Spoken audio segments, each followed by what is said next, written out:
આજનો વિડીયો એક રસપ્રદ વિડીયો છે. બે દેશની સરખામણી કરતો છે, એટલે ભારત અને ફિનલેન્ડ. ફિનલેન્ડ એટલે એક નાનકડો દેશ, એટલો બધો નાનો દેશ છે કે જેની આપણે કલ્પના તો પણ ન કરી શકીએ. એની સિદ્ધિ ખૂબ જ વિશાળ છે. સ્વીડન અને નોર્વેની પાડોશીનો દેશ છે, જેનો એનો એરિયા બહુ ટૂંકો છે. એટલે કે 1,30,000 કિલોમીટરનો એરિયા છે. આટલી જ એની પાસે જમીન છે અને એની વસ્તી અમદાવાદ કરતાં પણ ઓછી છે. માત્ર 56 લાખની વસ્તી ધરાવતો એક દેશ છે. એનું ખાસિયત અને વિશિષ્ટતા વિશ્વમાં જેને પ્રસિદ્ધિ કહી શકાય કે શાના માટે પ્રખ્યાત છે, તો બે બાબત માટે પ્રખ્યાત છે. એક તો એનું ઊંચું શિક્ષણ, એના વિશે હમણાં આપણે વાત કરીશું, અને એનો ઇન્ડસ્ટ્રીયલ ડેવલપમેન્ટ. એ બે બાબતમાં વિશ્વમાં આજે એનું સ્થાન છે, સારું અર્થતંત્ર છે. એના વડાપ્રધાન એક મહિલા છે, સીધી સાદી, કોઈ પણ જાતની સિક્યોરિટી વગર ફરતી મહિલા છે. ભારતની મુલાકાતે તાજેતરમાં આવેલી હતી અને એ ફિનલેન્ડના રાજદૂત અને એની એક નાનકડી ઔદ્યોગિક ટીમ એ ગુજરાતના મુલાકાતે આવી. 2 દિવસ સુધી ગુજરાતમાં ફરી. ગુજરાત સાથેના એને વેપાર અને ઉદ્યોગોની સ્થાપના, એની સહકાર માટે થઈને ગુજરાતમાં રહી. અને ગુજરાતમાં ધંધો કરવા માટે ખૂબ જ ઉત્સુક છે અને રસ પણ ધરાવે છે. બિલ્ડિંગ કન્સ્ટ્રક્શનમાં પણ એનો ઉદ્યોગ સારા છે. ઇલેક્ટ્રોનિક, મશીનરી, આ બધાની અંદર એક બિઝનેસમાં, એક ઉત્પાદનમાં એની પકડ છે. એને ગુજરાતમાં આવી અને ઇન્ડસ્ટ્રીઝ અને સેવાકીય ક્ષેત્રે આગળ વધવું છે. ગુજરાત સહકારનો સહકાર એને જોઈએ છે. અને આપણા PM મોદી સાહેબ ખૂબ પ્રભાવિત થયા હતા, પણ એમાંથી કંઈ શીખ્યા નહીં. ત્યાંની PMની સાદગી જોઈ, અનુભવી, આનંદ પણ કર્યો, પણ PM સાહેબને એટલે કે નરેન્દ્રભાઈને જીવનમાં ઉતારવાની વાત તો આવે જ નહીં. એવા એક નોર્વેની આપણે આગળ વાત કરીએ છીએ. તો એનું શિક્ષણની વાત આવી એટલે ગૂગલમાં સર્ચ કર્યું. ત્યાર પહેલાં એક વાત કરી લઈએ કે એ એટલો બધો સમૃદ્ધ દેશ છે, લગભગ વીજળી મફત છે આખા દેશમાં. અને તમે વીજળી વધુ વાપરો તો તમને સામેથી પૈસા આપે. આપણે તો અદાણી સાહેબ છે, એને આપણે વીજળી આપીએ તો 2.5 રૂપિયામાં વીજળી પર યુનિટના પૈસા આપે છે. અને એ જ્યારે વીજળી આપણને આપે ત્યારે 6 રૂપિયા યુનિટ આપે છે. ને સરકાર જ્યારે આપણને વીજળી આપે એટલે 7.5 રૂપિયા એક યુનિટનો ભાવ છે. ત્યારે નોર્વેમાં વીજળી મફત તો ખરી, પણ વાપરો તો સામેથી પૈસા પણ મળે. ગુજરાતમાં શક્યતા છે, એટલા માટે વાત કરું છું. આજે વાતનો વિષય એ છે કે ગુજરાતમાં કોઈ પણ જાતના સરકારના બોજા વગર, જેમાંથી સરકારી ખર્ચ પણ ન વધે, સરકારી દેવું પણ ન વધે, અને છતાં ગુજરાતના એકે એક ઘરે વીજળી મફત મળે. આ હોવા છતાં ગુજરાતમાં અપાતી નથી. શું કામ? તો કે તો અદાણી સાહેબ ક્યાંથી કમાય, અંબાણી ક્યાંથી કમાય? ગુજરાતમાં અદાણીને અંબાણીને જ કમાવાનો અધિકાર છે. બાકીનું શોષણ, આપણા લોકોને શોષાવાનો, ગુલામ બનવાનો એક અધિકાર આપણને મળી ગયો છે, મોદી સાહેબે આપ્યો છે. એ બે લોકો જ આપણા દેશમાં મોટા ધંધા કરી શકે અને એ જેટલો ભાવ વધારો લે, જે કંઈ કિંમતે, એ આપણે નીચી મૂંડી કરી અને આપી દેવું પડે. એની ઇજારાશાહી મોદી સાહેબે આપી દીધી છે. ત્યારે એ નોર્વેની વાત કરીએ કે નોર્વે આટલો બધો વિકસિત દેશ શા માટે છે? આટલી વસ્તુ મેં જાણ્યા પછીથી તરત જ ગૂગલ ઉપર બેઠો, સર્ચ કર્યું એનું. ગૂગલમાંથી જેમ માહિતી લેતો ગયો એમ મને આનંદ પણ આવતો ગયો. ત્યારે એના શિક્ષણ ઉપર, કારણ કે રિટાયર્ડ પ્રોફેસર છું એટલે સ્વાભાવિક છે કે સૌથી પહેલાં એના શિક્ષણ ઉપર મારી નજર પડે. તો શિક્ષણમાં સર્ચ કરતાં જોયું કે સ્કૂલ અને કોલેજનું મફત શિક્ષણ, ઉચ્ચ કક્ષાનું શિક્ષણ, પરીક્ષાઓ માટે શિક્ષણ નથી અપાતું, વિદ્યાર્થીઓને તૈયાર કરવા માટેનું શિક્ષણ અપાય છે. વિદ્યાર્થીઓને તૈયાર કરવા માટે શિક્ષણ અપાય છે.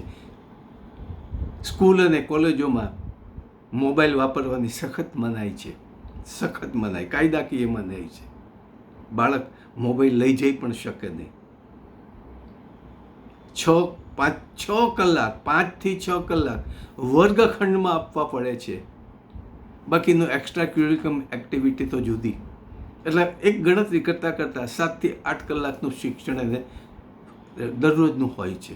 અને એ શિક્ષણ એના જીવન ઉપયોગી માટે છે, પરીક્ષાઓ પાસ કરવા માટે નહીં. અને અત્યાર સુધી એવું હતું કે કોઈ પણ વિદેશી વ્યક્તિ આવતો હતો, બહારનો વિદ્યાર્થી આવતો હતો, એને પણ મફત શિક્ષણ અપાતું હતું.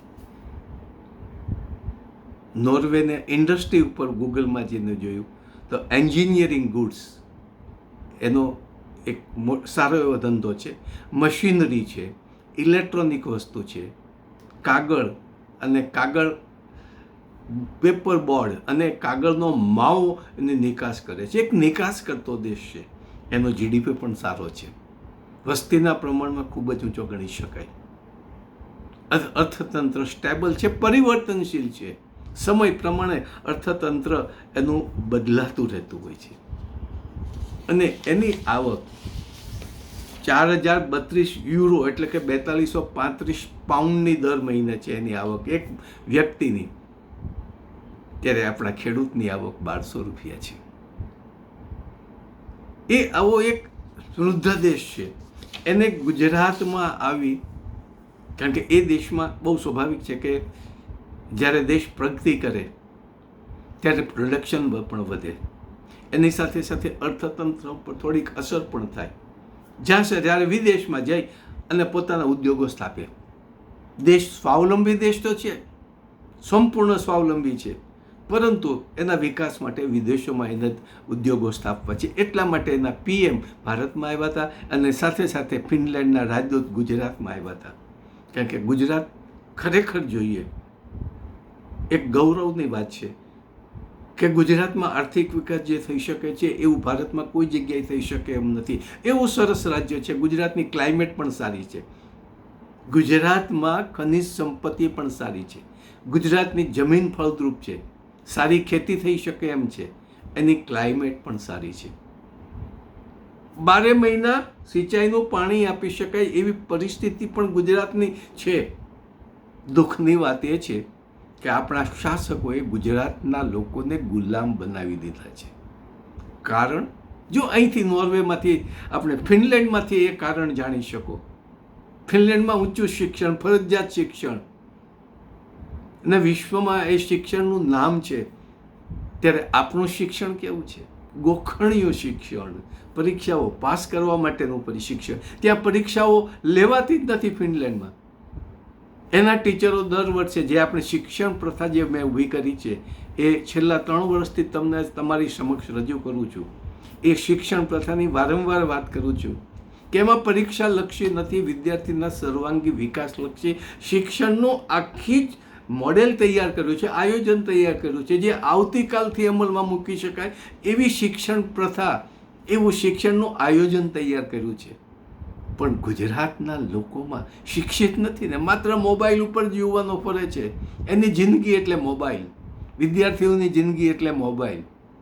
આવી ગુજરાત અને વાલીઓની પણ એક માનસિકતા છે કે પોતાના બાળકને, જે 3 વર્ષના બાળકને સારું મોબાઈલ ઓપરેટ કરતા આવડે એટલે 5 જગ્યાએ એની મધર્સ વાત કરે, એની માતા વાત કરે કે અમારો છોકરો તો આટલો મોબાઈલમાં જાણકાર છે. પણ એને માતાને ખબર નથી કે એના બાળકોનું એના આયુષ્ય ખલાસ કરી નાખ્યો છે, એનો વિકાસ ખલાસ કરી નાખ્યો છે. એની માનસિક વિકાસ નીલ થઈ જશે. 20 કે 25 વર્ષનો થશે, માનસિક રીતે ખલાસ થઈ જશે. અને મોબાઈલનું વ્યસન, મોબાઈલની લત ડ્રગ્સ કરતાં પણ ખરાબ છે. ડ્રગ્સ કરતાં પણ ખરાબ છે. ડ્રગ્સની લત છોડાવવા માટે જેટલી તકલીફ પડે છે એની કરતાં વિશેષ પ્રયત્નો કરશો તો પણ મોબાઈલની લત બાળકમાંથી જશે નહીં અને માનસિક રીતે વ્યક્તિને ખલાસ કરી નાખે છે. એવા માતાઓ પણ બાળકોને હાથમાં મોબાઈલ આપી દે છે અને ગર્વની સાથે એના બાળકના વખાણ પણ કરે છે કે અમારા બાળકને મોબાઈલ વગર ચાલે નહીં. ત્યારે ફિનલેન્ડની અંદર સ્કૂલ કોલેજમાં મોબાઈલની કાયદેસર મનાઈ, કાયદા દ્વારા મનાઈ છે. અને આપણે પણ જે શિક્ષણ પ્રથા વિકસાવી છે એનું આયોજન તૈયાર કર્યું છે. 8 કલાકની શિક્ષણ સમયગાળો છે, સવારના 10:30 થી સાંજે 6 વાગ્યા સુધી. પરિણામ એ આવે કે કંઈ પણ ઉપદેશ આપ્યા વગર બાળકના જીવનમાંથી મોબાઈલ જતો રહેશે. અને સાથે સાથે એક્સ્ટ્રા ક્યુરિક્યુલમ એક્ટિવિટી તો કરી. મોબાઈલ તો યાદ જ બાળકને નહીં આવે, ઇવન ટીવી પણ ઘરમાં યાદ નહીં આવે. આવું સર્વાંગી વિકાસવાળું શિક્ષણની મોડલ મને આનંદ એટલા માટે થયો કે એવું એ ફિનલેન્ડમાં છે કે જે હું છેલ્લા 5 વર્ષથી વિચારી આયોજન લોકો સમક્ષ મૂકી રહ્યો છું. ત્યારે લોકો જે હસે પણ છે કે આવું શિક્ષણ હોઈ શકે ખરું એમ. જે એક જ જગ્યાએ ભારતમાં છે, પોંડી છે, અરવિંદ આશ્રમની સ્કૂલ છે, ત્યાં જ છે, એક જ સ્કૂલ છે. તો આ ફિનલેન્ડના રાજદૂત ભારતમાં, ગુજરાતમાં આવ્યા છે અને ગુજરાતમાં એને ઉદ્યોગો સ્થાપવા છે, સેવાકીય ક્ષેત્ર સ્થાપવા છે અને એના માટે ઉત્સુક પણ છે. અને આપણી સરકાર લાલ જાજમ પાથર છે કે તમે પધારો, શું જોઈએ છે, જમીન જોઈએ છે, મફતમાં આપીશું. ટેક્સ તો કે તમારા ઉપર નહીં આવે. શું સગવડતા જોઈએ છે તમે માગો, અમે આપવા તૈયાર છીએ. પણ ગુજરાતનો યુવાન આગળ વધવા જો માગે ઔદ્યોગિક ક્ષેત્રે, તો એને એક અરજી કરવી હોય તો પૈસા આપવા પડે. એટલો ભ્રષ્ટાચાર રગે રગમાં ફેલાયો છે, જે ફિનલેન્ડમાં નથી. અને ફિનલેન્ડનું બીજું લાક્ષણિકતા એ છે કે ત્યાં ભ્રષ્ટાચાર નથી. શિક્ષણ સારું છે, ભ્રષ્ટાચાર નથી, ઔદ્યોગિક વિકાસ છે. ત્યારે આપણી રાજકીય નેતાઓ ટોપથી માંડીને વાત કરી છું, પટાવાળા સુધી ભ્રષ્ટાચાર ફેલાયેલો છે.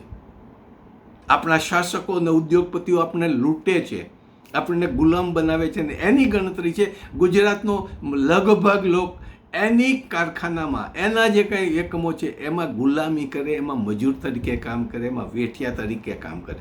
અને આટલી સમજ ગુજરાતના માણસોમાં નથી. કારણ અભણ પ્રજા છે. ગુજરાતની પ્રજા અભણ છે.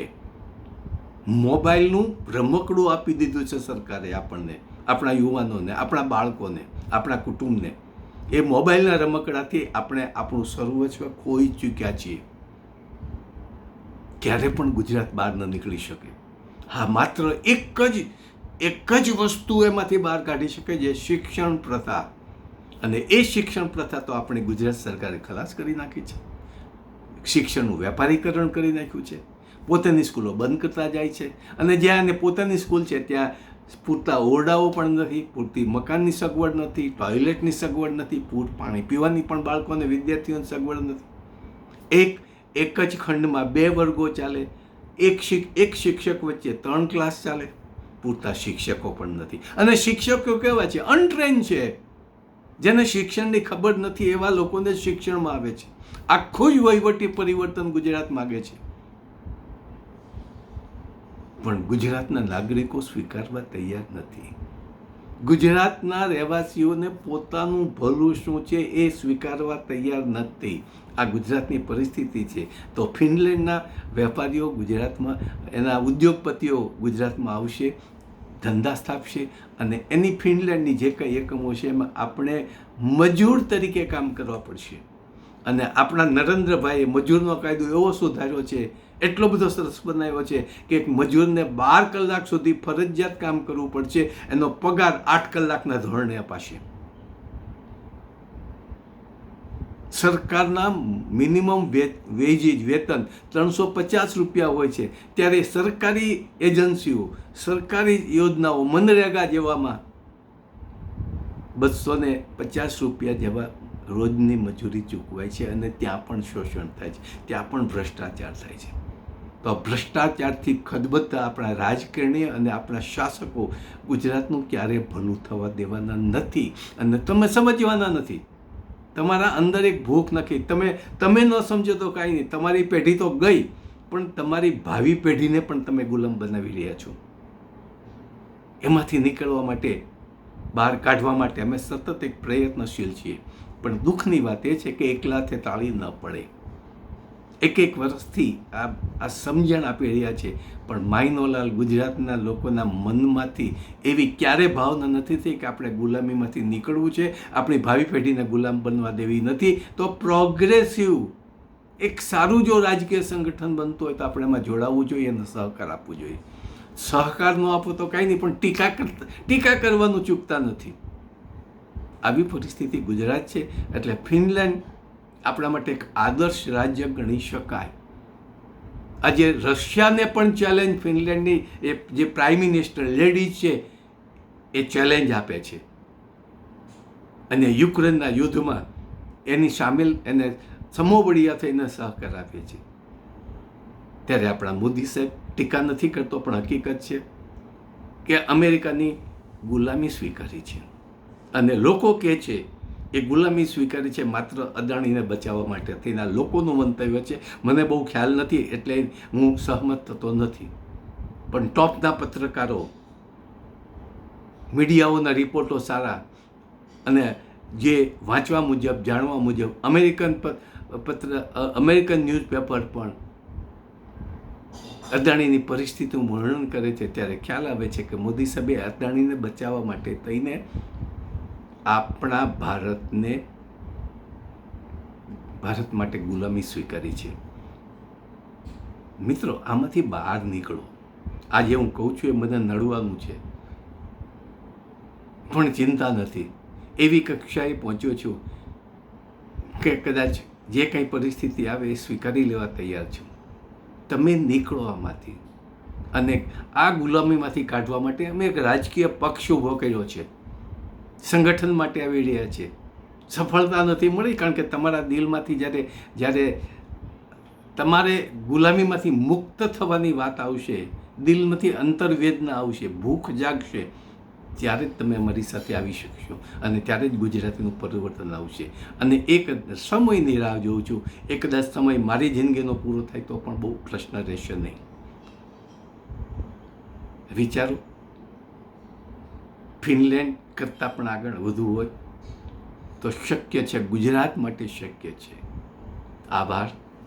જય હિન્દ, જય ગુજરાત.